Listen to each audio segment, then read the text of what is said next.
Global happenings today. We communicate, we analyze global news. Stay tuned. Hello, great people. Welcome back to our channel. We're so excited to have you again. The issue of Nnamdi Kanu release has triggered continuous concern, and this time around it has spiraled even to the echelons of leadership in the southeast, talking about the governors. And you'll be so shocked, the governor who is currently expressing deep concern about the release of Nnamdi Kanu and what he has done to see how that can be a reality. And the statement he made is traceable to some of the nefarious activities that has been going on in the southeast. We're going to give you full details of this news in a jiffy. But before we do that, if you've not subscribed, please do well to hit on the red subscribe button and also on the bell icon so that you get notification anytime we publish our videos. According to the news, the chairman of the Southeast Governors Forum, David Umahi, who is also the governor of Ebonyi State, on Tuesday assured Igbos that the national leader of the indigenous people of Biafra, Nnamdi Kanu, will soon be released from DSS detention. Umahi, who made this known in Abakaliki, said he initiated a political dialogue with President Muhammadu Buhari to ensure the immediate release of Nnamdi Kanu from DSS detention. The governor, who equally allocated 2.5 hectares of land located opposite the international market, Abakaliki, to the Association of Computer Village Merchants of Nigeria, lamented that many businesses are closing down in the southeast because of unknown gunmen.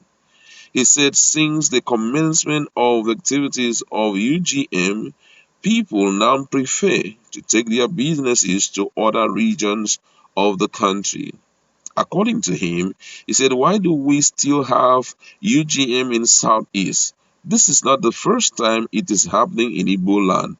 There was a time it was so terrible in Abia State, in Onitsha, and so many other places, and Igbo man knows what to do.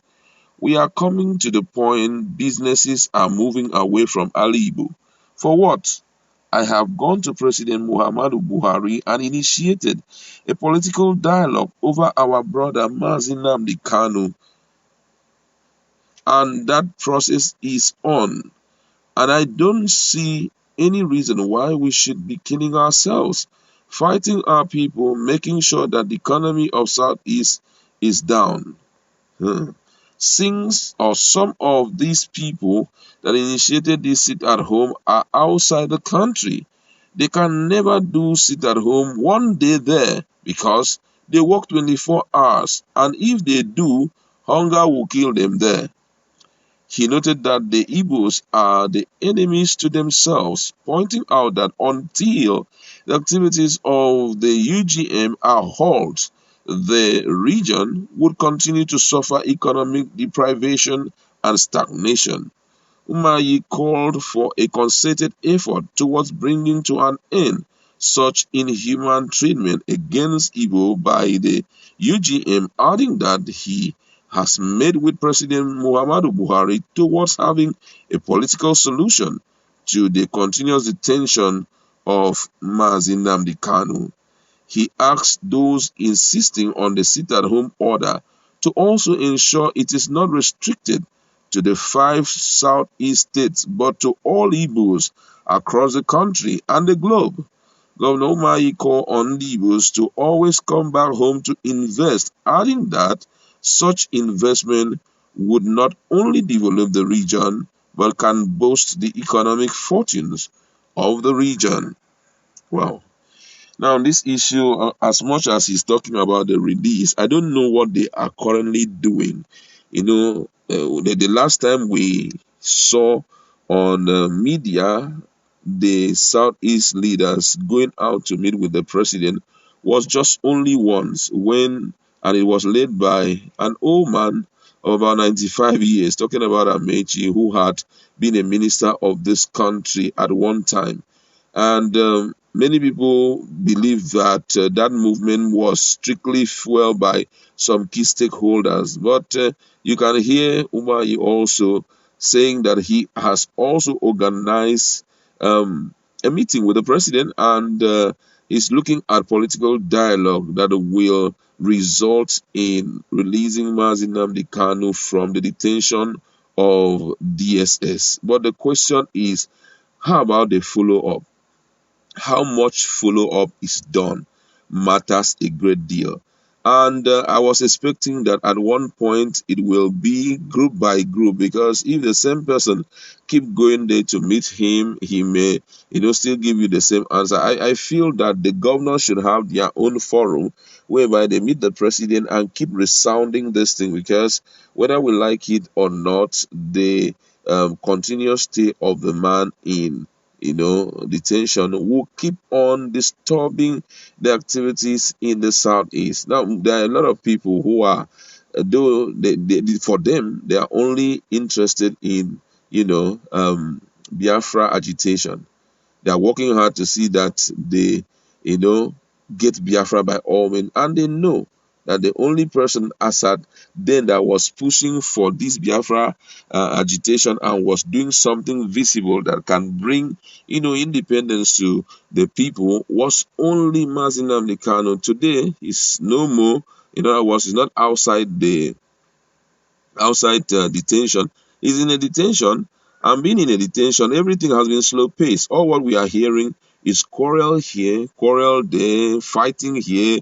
The thing has even been broken into two: autopilot, IPOB, and then the real IPOB. And even the IPOB leadership currently seems to be very quiet. They are not doing anything in terms of international connection, in terms of meeting different stakeholders, in terms of negotiating anything. So you now realize that at one point people have come to a conclusion that this thing revolving around Nnamdi Kanu he's the only pivotal point that can bring a substantial change that they want.